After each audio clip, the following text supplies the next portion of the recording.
What you are witnessing on your screen is Guan Dao Prime, a 2 Forma build, with no Riven can create this much chaos on the battlefield. That's how exciting it is to own this new Prime polearm. Aside from the sweet design, I'm very happy that Guan Dao Prime turns out to be great when it comes to high-level content usage. The increase in status chance made a great deal in improving the effectiveness of the Prime version against high-level enemies. Not only the status chance, but also the critical chance has gotten better to the point that it can deal easy and massive amount of red crits without the help of Riven mods. The slash damage has also been increased, also increasing the total damage of the weapon. This melee weapon is a combination of beauty and madness. It's very attractive to the eyes, and it's mad good when it comes to dealing damage. Now I know what you want to ask. Is Guan Dao Prime better than Orthos Prime? Honestly, I would say Orthos Prime is still better because of its 36% status chance. Compared to Guan Dao Prime, this weapon can apply multiple status procs fast on enemies. If you are using a condition overload build, then with a viral and heat combination, you'll see a big difference in how fast this weapon can kill. The reasoning is simple. More status means the faster you can proc viral, which gives bonus damage on health every time you proc this status, and the greater the intensity of burn effect that heat element will deal. Also, if you choose to go with a slash bleed build, then Orthos Prime is better when it comes to the fastest kill per second. However, this doesn't mean that Guan Dao Prime is inferior when it comes to dealing bleed damage, or dealing damage in general. Although it has a lower status chance compared to Orthos Prime, inflicting bleed damage is not a problem since you can force proc slash damage with the help of Shimmering Blight. If you don't know, its Howling Gale combo has guaranteed slash procs, so it won't hurt to put elemental mods and get higher value of combined elements over slash, since you can always proc this physical damage type when you perform the Howling Gale combo. Honestly, between Orthos Prime and Guan Dao Prime, I would definitely pick Guan Dao Prime. It's just a personal preference, but the beauty of this Prime polearm is irresistible. It looks very good, and I'm so glad that the Prime version is a hybrid weapon that can be used in endgame levels.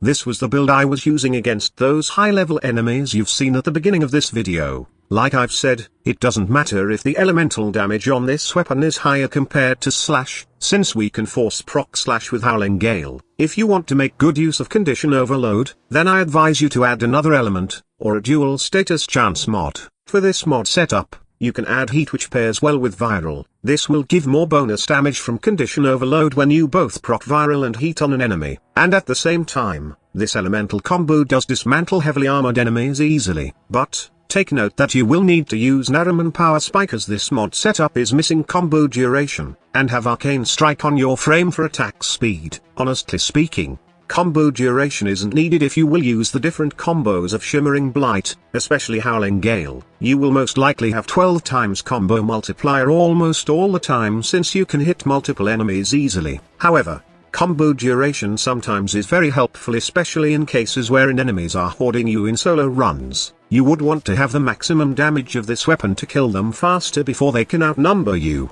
Okay, now let's even push the damage of this weapon with a Riven. I've included the video about my pain re-rolling my Guandao Riven, but in the end, I have something with electric damage, critical chance, and melee damage. The negative stats for critical chance on slide attack don't hurt at all, since we won't be using any slide attacks for this weapon. With this Riven, I can go with the corrosive and cold combo, which is perfect for armored enemies. However, the question remains, is a Riven mod needed for Guan Dao Prime? The simple answer is, if you have it, then use it, as this will allow you to min-max your build. However, Riven mod isn't necessary for this weapon, as it can kill without the help of any god roll Riven, not to mention that the stats you see on your Guandao Riven will eventually shrink once you put it on Guan Dao Prime. Remember that the stats you see will only apply to the normal version or to the weapon that the Riven mod is intended. When you equipped it on Kuva versions, or even on Prime versions, the stats shrink. But why, you asked? Well, that's how balancing works, says Digital Extremes.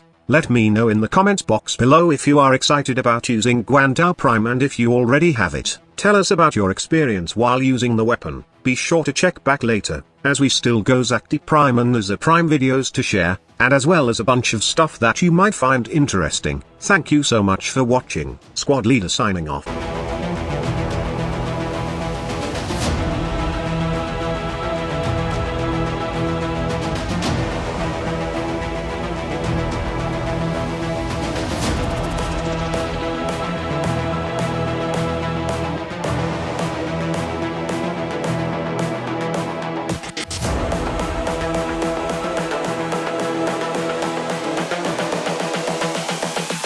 This is the future. Human error.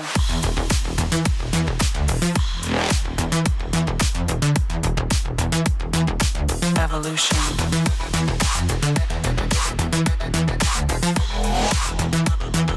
This is the future.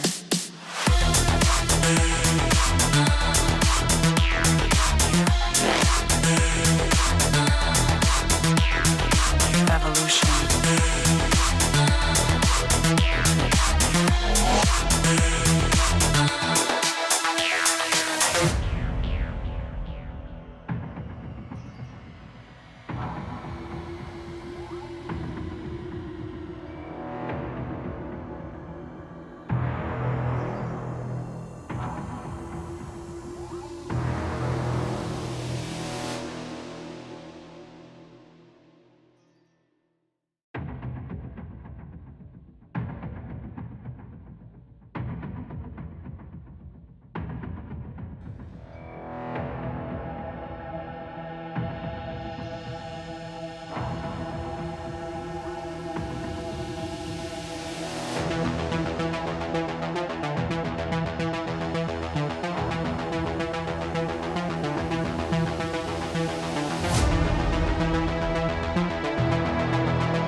This is the future.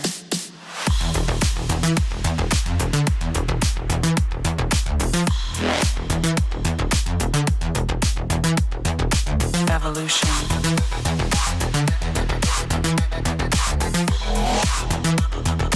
This is the future.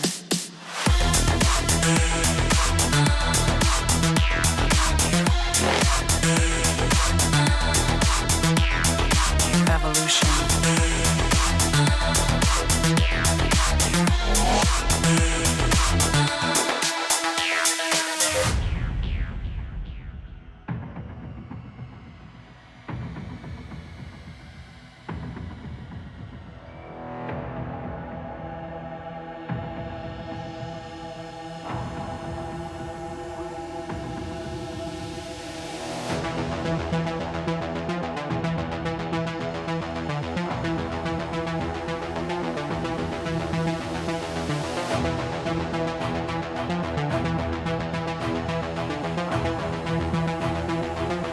This is the future.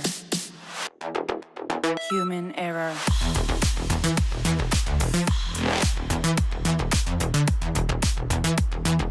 Evolution.